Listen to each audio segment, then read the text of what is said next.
ఎంత నిర్వీర్యం అయిపోయినాయంటే ఎవరో ఒక అమ్మాయి బాంబే కాదంబరి చూశారు కదా నిన్న. ఈరోజు వింటున్నారా మీరు? వింటున్నారా? ఆ అమ్మాయి సినిమా యాక్ట్రెస్ కూడా. ఆ అమ్మాయిని పట్టుకొచ్చి దొంగ సంతకాలు, దొంగ పుస్తకం రాసి ఫోర్జరీ చేసినటువంటి డాక్యుమెంట్స్ తయారు చేసి దొంగతనంగా ఆవిడలో పెట్టి ఆవిడ్ని ఇక్కడ అరెస్ట్ చేసి ఇక్కడ కస్టడీలో పెట్టే పరిస్థితికి వచ్చారు. అంటే పోలీసులు ఎవరైతే ప్రజల ప్రాణాలు కాపాడవలసిన పోలీసులే ఇలాంటి పనులు చేస్తే ఇంకా రక్షణ ఎవరుకుంటుందని అడుగుతున్నా. ఇలాంటి చాలా సంఘటనలు జరిగాయి. అందుకే మీరందరూ గుర్తుపెట్టుకోవాల్సిన అవసరం ఉంది. భవిష్యత్తులో ఒకటే మీ అందరికీ హామీ ఇస్తున్నాం. మీరందరూ మేము మీ భవిష్యత్తు కోసం పనిచేస్తున్నాం, రాష్ట్ర భవిష్యత్తు కోసం పనిచేస్తున్నాం. ఈ యొక్క చెట్లు పెట్టే కార్యక్రమం ఒక ఉద్యమంగా మనం ముందుకు తీసుకుపోవాల్సిన అవసరం ఉంది. దీనికోసమే ఈరోజు మేము చెప్పినట్టు ఎక్కడ చూసినా 50% పచ్చదనం ఉండేట్టుగా చూస్తాం. నదుల అనుసంధానం చేసి ఎక్కడికక్కడ కరువు అనే మాట లేకుండా పూర్తిగా ప్రతి ఎకరాకు నీళ్లిచ్చే బాధ్యత, పోలవరాన్ని పూర్తి చేసే బాధ్యత తీసుకుంటాం. ఈ సంవత్సరం మీరు చూస్తే మంచి వర్షాలు పడ్డాయి. ఎక్కడ చూసినా రిజర్వాయర్స్ అన్ని కళకళలాడుతున్నాయి. ఇది శుభ సూచకం. మీ భవిష్యత్తుకు మార్పుకి మొదలు మెట్టు అని చెప్పి కూడా నేను మీ అందరికీ తెలియజేస్తున్నా.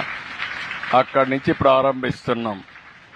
ఇంకొక పక్కన ఒకప్పుడు కరెంట్ అనేది ఎక్కడో ఉత్పత్తి చేసి వస్తే ఇప్పుడు మీ స్కూల్లోనే కరెంట్ ఉత్పత్తి చేసుకోవచ్చు, మీ ఇంట్లో కరెంటు తయారు చేసుకోవచ్చు, మీ పొలంలో కరెంటు తయారు చేసుకోవచ్చు. సోలార్ ప్యానెల్స్ పెట్టుకుంటే మీరు అక్కడనే తయారు చేసుకుంటారు. కడాన మీరు కరెంటు తయారు చేసుకోవడమే కాదు, స్కూలుకు పోవాలంటే స్కూల్ బస్సు కూడా అవసరం లే. మీరు స్కూటర్ కొనుక్కుంటే, సైకిల్ కొనుక్కుంటే ఇంట్లో ఛార్జ్ చేసుకుని సైకిల్ కూడా దొక్కే పని లేకుండా మీరు స్కూలుకు పోయి మళ్ళా వచ్చే పరిస్థితి వస్తుంది. మార్పులు ఎంత వస్తున్నాయో మీరు పిల్లలు మీరు గుర్తుపెట్టుకోవాలి. ఒక విధంగా మీరు అదృష్టవంతులు మాకంటే. మేము చిన్నప్పుడు స్కూలుకు పోవాలంటే నడిచిపోయేవాళ్ళం 6 కిలోమీటర్లు. ఈరోజు మీరు ఏది కావాలన్నది వచ్చే పరిస్థితి వస్తుంది. ఇంకా భవిష్యత్తులో ఇంకా అనేకమైన మార్పులు వస్తాయి. మేము అందుకే ఆలోచిస్తున్నాం. సోలార్, విండ్, అదే మరి పంప్డ్ ఎనర్జీ ఇవన్నీ పెట్టి ఏమాత్రం కూడా పొల్యూషన్ లేని కరెంట్ని, గ్రీన్ కరెంట్ని తయారు చేసే పరిస్థితి వస్తుంది. తద్వారా గ్రీన్ హైడ్రోజన్ కూడా వస్తుంది. దీనివల్ల మీకు ఉద్యోగాలు వస్తాయి, రాష్ట్రానికి సంపద వస్తుంది. ఇంకొక పక్క ఖనిజ సంపద ఎవరిని దొయినయం, ఇసుక ఫ్రీగా ఇస్తాం. ఇంకొక పక్కన మీరు చూస్తే ఏవైతే పరిశ్రమలన్నీ ఈ యొక్క ఖనిజ సంపదతో మనం తయారు చేసుకునే పరిస్థితి వస్తుంది. కడాన నేను ఒకటే మిమ్మల్ని అడుగుతున్నా. సమాజం అంటే జీవ వైవిధ్యం ఉండాలి. దేశం అంటే అడవులు, జంతువులు, పక్షులు, జలవనరులు అన్నీ కలిస్తేనే ఈ యొక్క సమతుల్యం ఉంటుంది. గాలి లేకపోతే మానవ మనుగడే లేదు.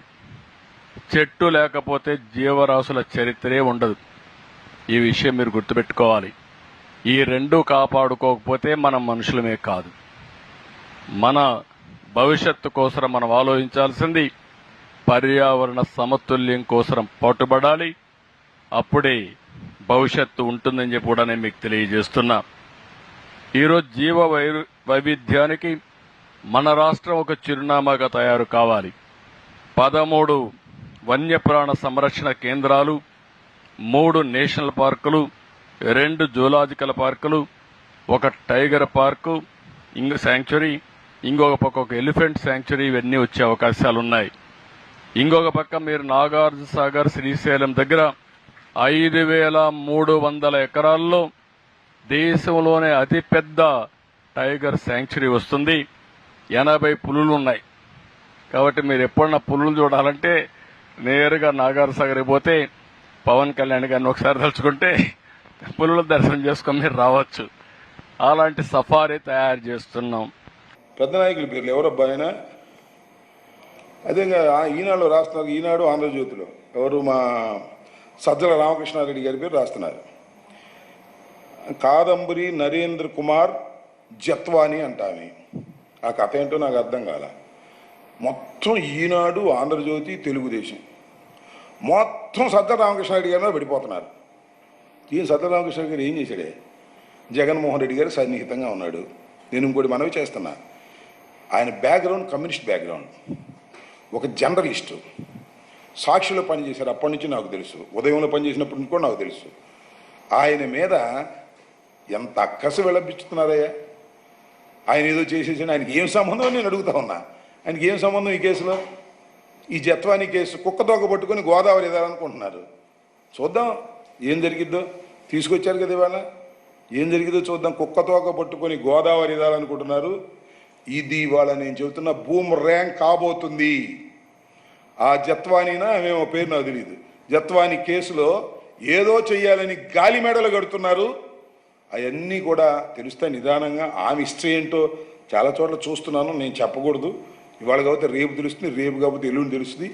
ఈ ఈనాడు, ఆంధ్రజ్యోతి, చంద్రబాబు అందరూ కలిసి మా సజ్జల రామకృష్ణారెడ్డి గారు మీద పడి ఆయన ఏదో చెయ్యాలనే తాపత్రయపడతా ఉన్నారు. మీరేమి చేయలేరయ్యా. ఎందుకంటే ఆయన ఏమి పాపాత్ముడు కాదు.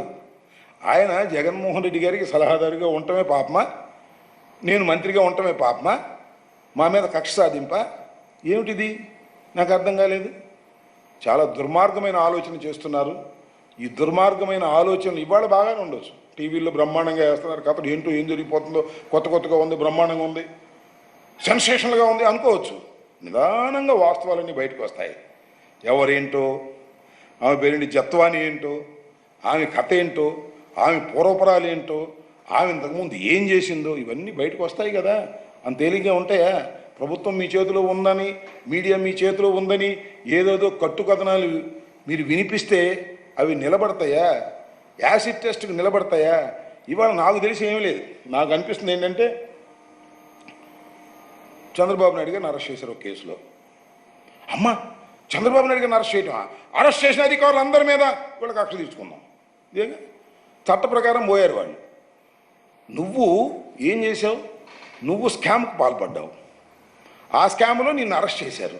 అది చట్ట ప్రకారం చేసినటువంటి అరెస్టు. అరెస్ట్ చేయడానికి ఉన్నటువంటి అధికారుల మీద, అరెస్ట్ చేయడానికి దోహదం చేసినటువంటి అధికారుల మీద, వారందరి మీద కక్ష తీర్చుకోవాలనేటువంటి ఆలోచన నేను చాలా చిత్రంగా చూస్తున్నానయ్యా. ఐపీఎస్లు కాదంట, వైసీపీఎస్లు అంట. ఏందో మరి ఐపీఎస్లు, ఐఏఎస్లు వాళ్ళని కూడా ఒక పెద్ద డివైడ్ చేసి పారేశాడు. జగన్మోహన్ రెడ్డి గారి కాలంలో ఎవరైతే జగన్మోహన్ రెడ్డి గారి దగ్గర పరిపాలనలో ఉన్నారో వాళ్ళందరూ కూడా వైసీపీ వాళ్ళు అంట. వాళ్ళు ఎట్లా వైసీపీలో అవుతారు? ఏ పార్టీ ఉంటే ఆ పార్టీ ప్రకారం, వాళ్ళ ఆదేశాల ప్రకారం, చట్ట ప్రకారంగా పనిచేసేటటువంటి వ్యక్తులే. వాళ్ళందరి మీద కక్ష తీర్చుకోవడానికి ఏదో కుక్కతోక పట్టుకొని గోదావరి ఇదే కార్యక్రమం చేస్తున్నారు. పోలీస్ ఆఫీసును దీనిలో టార్గెట్ చేసే కార్యక్రమం చేస్తున్నారు. మా సజ్జల రామకృష్ణారెడ్డి గారిని టార్గెట్ చేసే ప్రయత్నం చేస్తున్నారు. ఇలాంటి ఉడత ఊపులకి ఏం భయపడమని కూడా ఈ సందర్భంగా నేను చెప్పదలుచుకున్నాను.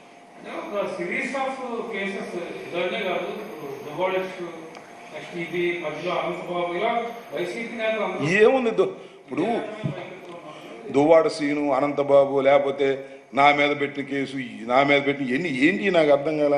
గాలిలో బీగడం తప్ప ఏమైనా ఉందా? దువ్వాడ సీను అందరికి తెలిసిన విషయమే కదా. ఏం లేదు, పాత కేసులు తవ్వటం, దానిలో ఏమన్నా పెట్టడం. ఆ బాలకృష్ణ కాల్పుల కేసు కూడా తవ్వుతారేమో నాకు అర్థం కాదు. మరి ఇవాళ నాకు అవనగడ్డలో డాక్టర్ శ్రీహర్రావు అని మాకు కూడా బాగా తెలుసు. ఆయన పాపం చనిపోయాడు. ఆ కేసులో సింహాద్రి రమేష్ను పెట్టాలని ఇప్పుడు మళ్ళీ సిఐడికి ఇచ్చారు. అంటే పాత కేసులు తవ్వి దానిలో ఎవరినో ఇతికించాలని, ఇదంతా ఒక గెలిచిన ఉత్సాహంలో కళ్ళు బైర్లు గమ్మి పోలీసులు వాళ్ళు చెప్పినట్టు ఇంటారేమోననే ఉద్దేశంతో కేసులు పెట్టేటటువంటి కార్యక్రమం, రోపలు పెట్టేటటువంటి కార్యక్రమం చేస్తున్నారు. ఇవాళ మా ఎమ్మెల్యేలను టార్గెట్ చేశారు కదా, మా పిల్లల రామకృష్ణారెడ్డిని రోపలు పెట్టారు. ఆ కేసు ఏంటో తెలుసా మీకు? అసలు గాయం లేదు, 307 ఎదుటివాడికి గాయం లేదు. కేసు కూడా ఎప్పుడు పెట్టారు? సంఘటన జరిగిన 10 రోజులు కేసు రిజిస్టర్ చేశారు. ఆ కేసులు ఈయన పెట్టారు.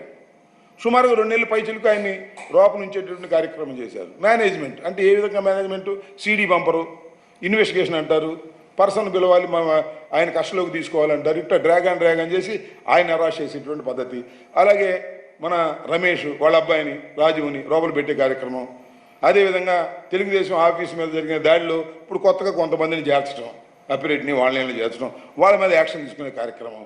అలాగే శ్రీహరిరావు గారు చనిపోతే డాక్టర్ గారు ఆ కేసులో ఇవాళ రమేష్ని పెట్టడం, ఇట్లా అందరినీ కేసుల్లో పెట్టి భయపెట్టాలని ప్రయత్నం చేస్తున్నారు.